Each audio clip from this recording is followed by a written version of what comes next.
My name's Lisa. I never expected to walk into that party and find my whole world spun on its axis. But there I was, standing next to Rachel, hoping for a few laughs and free drinks. All it took was his hate to turn an ordinary night upside down. Rachel, who's that? I nudged her side, eyeing the guy with the easy smile and hands shoved casually into his jeans pockets. Oh, that's James. She half shouted over the music, went to college with him. Real chill guy. You wanna meet him? Sure, I shrugged. New faces meant new stories, but nothing prepared me for the instant connection. James had this way of talking like you were the only person in the room. And those green eyes? They didn't hurt either. So, you like the Rolling Stones? He caught me eyeing his t-shirt.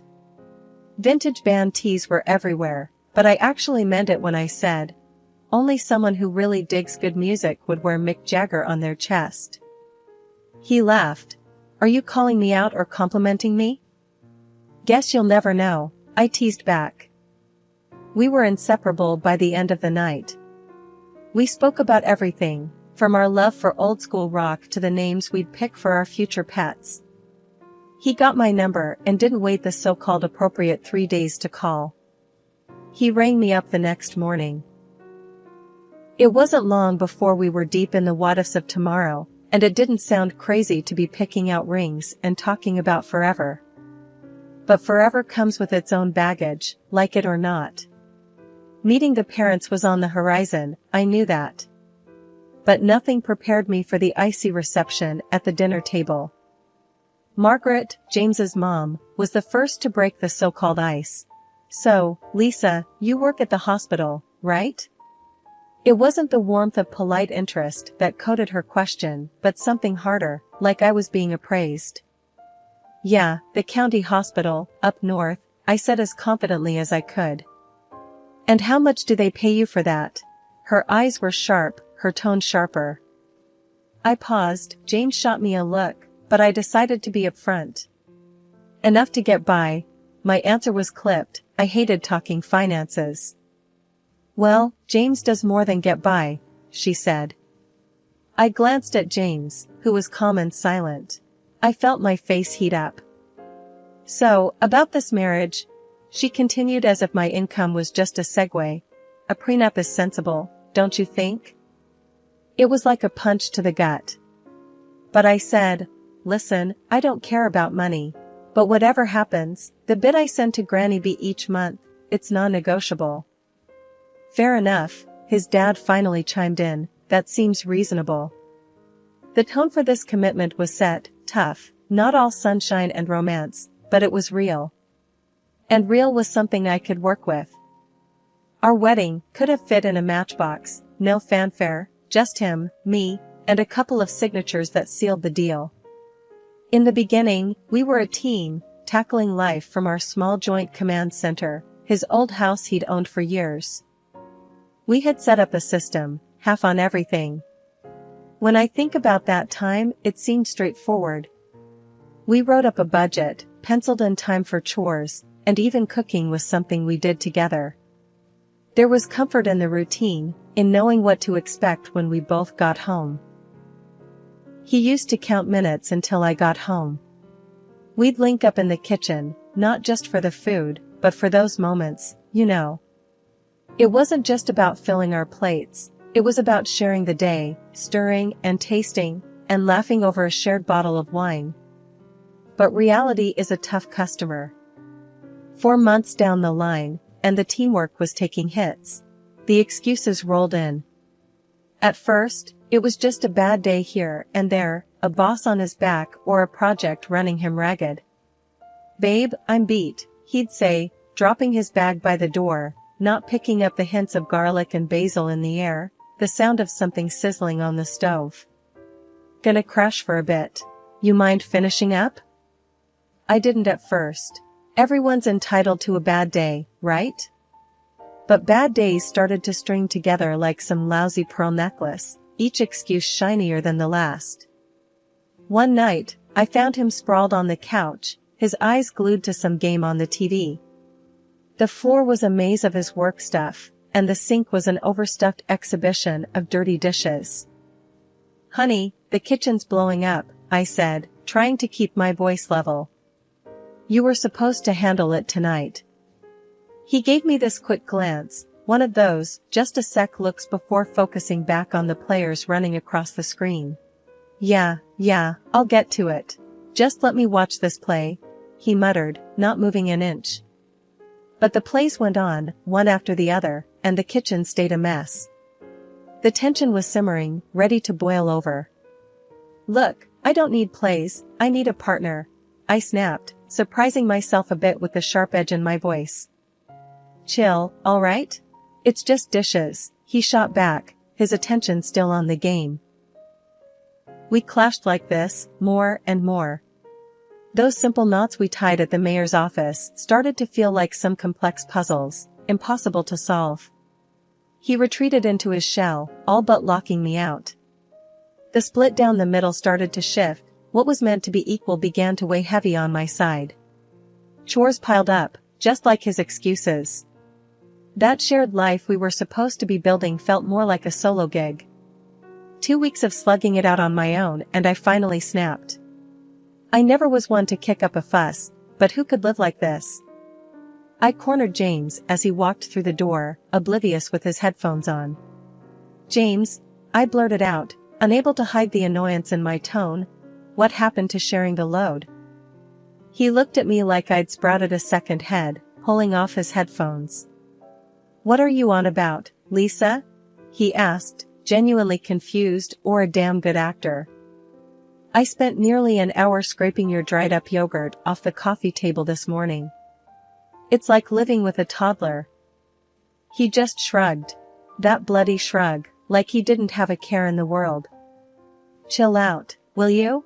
It's just a bit of mess." A bit of mess, he called it. So, I left his mess, stopped picking up his dirty socks, stopped doing his laundry. Petty? Sure, but I was at breaking point. Of course, that's when Margaret, his mother, decided to pop in unannounced. The perfect storm.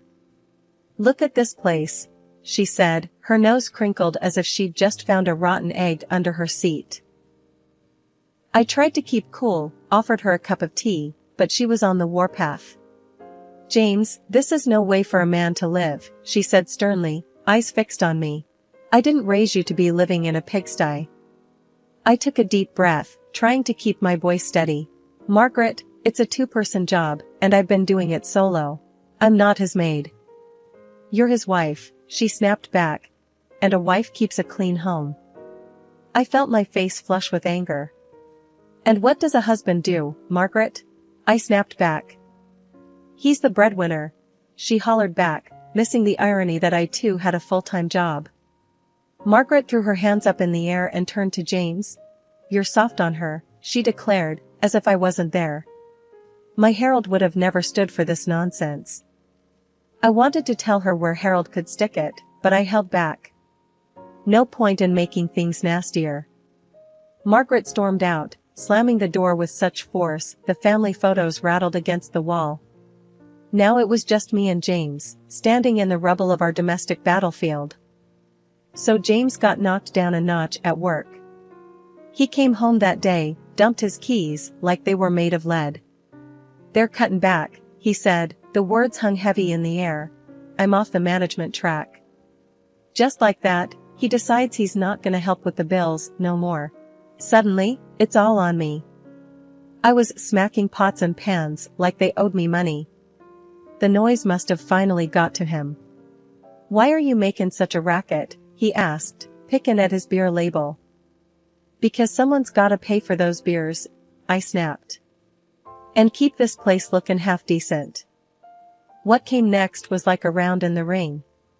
"You expect me to chip in after a day like today?" he shot back. "Yeah, James," I said, not backing down an inch. "Because I had a cakewalk of a day, right?" He didn't have a comeback for that. Just took another swig. "We had a deal. We share this, remember?" I said. James sat there, TV blaring, as if I wasn't even there.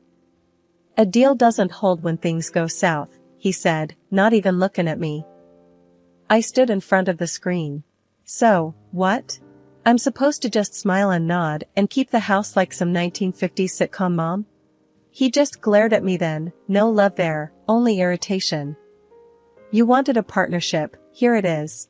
This is life, deal with it. The words hung there, thick and toxic. His ignoring the problem wasn't going to make it vanish. We're supposed to be in this together. And that means not ditching out when it gets tough. I didn't ditch out. The job did. I wanted to shout, to yell, to make him see sense, but I knew it wouldn't get through. Instead, I let out a cold, hard laugh. Good, and I'll do what? I'm not your maid, and I'm not an ATM. We'll see how long that lasts, he muttered, barely audible over the din of the TV. I turned off the TV. We'll see how long we last if this is how it's gonna be. Silence filled the room, thick as the dirt I'd been cleaning all day. He looked away. I stormed off to bed. No more words that night, none that mattered anyhow. They were all bitter, all spat out with hurt more than real heart, but they stuck with me, like thorns in my side. The tension in the house was like walking into a wall of ice. Barely a word was passed between us without a sharp edge.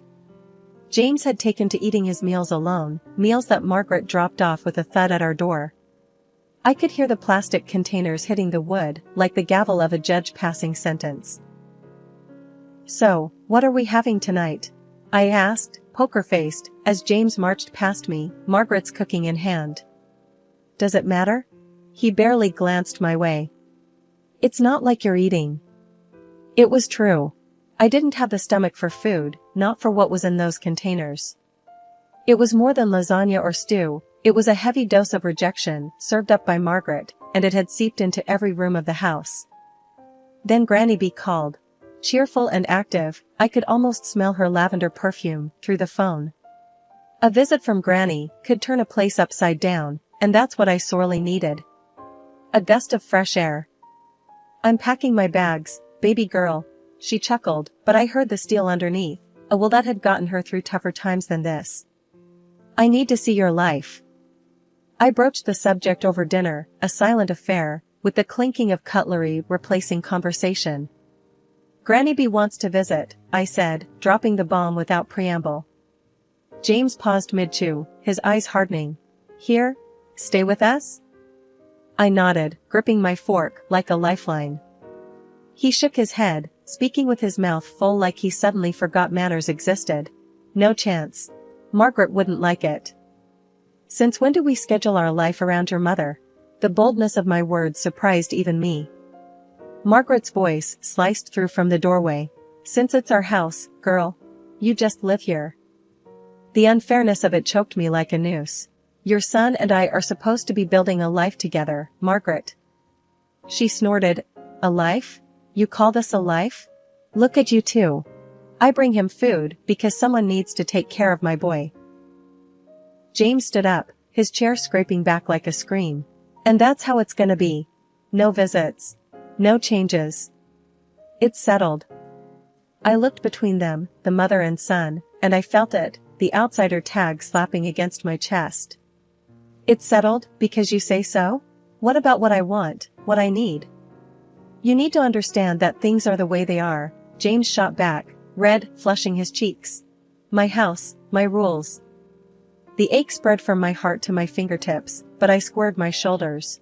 It's also my home, James. Or at least it's supposed to be.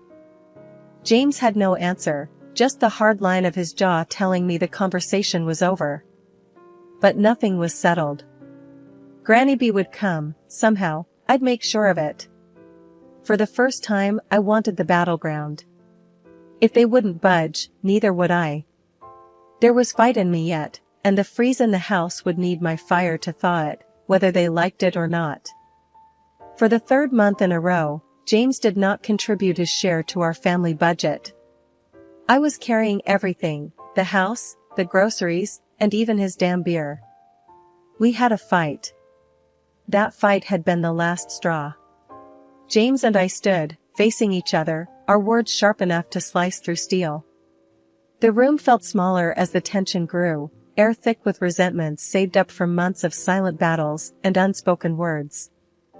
"I don't want you as my wife," James said, his voice dripping with that finality I knew was the end of everything. It didn't come out as a shout. That might have been better, a shout I could have responded to with fury. Instead, it was a low hiss, a deflating tire's last breath, leaving behind silence that echoed louder than any scream. I gathered what was left of my dignity. "Fine," I countered with as much steadiness as I could muster, despite the tremor I felt within. "I don't want to be where I'm not wanted." He didn't stop me as I started to pack my bags. Each piece of clothing folded felt like a piece of the life we'd built being tucked away, rendered insignificant. I headed to the door, my suitcase a loyal companion trailing behind me. James was still standing in the center of the chaos, the eye of the storm that had hit us over and over until we'd broken, pieces scattered beyond collection. He didn't move, didn't try to stop me. The door closed with a click much too gentle for the ending it represented. Outside, Granny B was in her old, dependable car that smelled of leather and peppermint, leaning over to open the passenger door. I heaved my suitcase into the back and slid in beside her without a word. "All set, dear?" Granny asked, her eyes soft, but her voice strong, a rock in a swirling sea. "Yeah, I'm set," I mumbled, buckling the seatbelt over the hollow feeling in my chest.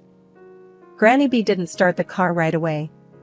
"He's a fool," she said flatly, adding an expletive that would have made a sailor blush. I choked out a strained chuckle. "Granny!" "Well, it's true." She finally turned the key in the ignition, the engine rumbling to life reassuringly. "You're worth 10 of him. 15, even." She backed out and we started towards the new apartment. I didn't reply. Instead, I leaned my head against the cool glass of the window, watching the landscape blur, the same way my thoughts were a jumble of memories and pain. Granny B didn't push with questions or platitudes. She just drove, every now and then muttering something under her breath that sounded suspiciously like curses aimed at James. The cozy rented apartment was in a normal neighborhood, a place where you could blend in and lick your wounds in peace. As Granny hauled my bag out of the car with surprising strength, I unlocked the door to the unknown. "Well," Granny said, clapping her hands together, "time to rebuild, kiddo. You've got a life to claim and that sorry excuse of a man to forget." I nodded, feeling the very first flutter of something like hope in my chest. Breaking points, I realized, weren't just about endings. They were about beginnings, too, messy, painful, but real. Fresh starts didn't erase the past, but they gave you a canvas to create something new. And maybe, just maybe, that was exactly what I needed. Granny B was sitting on my threadbare couch, her hands clasped over her knee, bouncing with what seemed like contained energy. Who knew that beneath that floral dress and the wrinkles was a woman with the heart of a Wall Street hustler? "So you're telling me, all the dough I sent you for your meds and stuff, you've been playing the market with it?" I stared at her in disbelief. Granny B chuckled and winked. "Honey, you think I'd let your hard-earned cash rot under a mattress? No way. I've been growing it, bit by bit." I was flabbergasted. It felt unreal. I crunched the divorce papers in my hand, knowing that what Granny B had just told me was going to flip the script in a major way. James and Margaret, the perfect couple from next door, agreed to meet us one last time. Probably thought they could offer me some friendly advice on starting over. Margaret opened the door, all fake smiles. "Well, if it isn't the soon-to-be single lady. Come in, we were just talking about you." James sat at the dining table, smirking without a care in the world. "Good of you to come by. We need to talk about the neighborhood, now that you'll probably be moving somewhere more, affordable." I clenched my jaw, but remembered Granny's news. I needed this. "Actually, James, I won't be going anywhere." Granny B piped up. "She's got a juicy bit of news. Tell hon." I enjoyed the suspense stretching their faces tight. Turns out I got a little nest egg waiting for me. Granny's been smart with the money. James laughed, harsh and loud. What? Did you win the lottery or something? Granny B grinned, sharp as a tack. Better. I turned her spare change into a cool 2 mil. The smiles fell off James and Margaret's faces, like overripe fruit. 2 million? Margaret's voice came out strangled. Yep, and I don't plan to spend it on this neighborhood. My words felt heavy as I watched their painted-on warmth crumble. Granny slapped a hand on her thigh, triumphant. Ain't that something? Just when you think life's kicked you, it decides to kiss you instead. James started babbling something about how half of this money belongs to him. I burst out laughing, reminding him of the prenuptial agreement I had signed.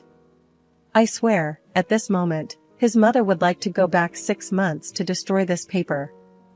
James and Margaret sat in silence, looking at us with puppy dog eyes. I couldn't help but relish the irony.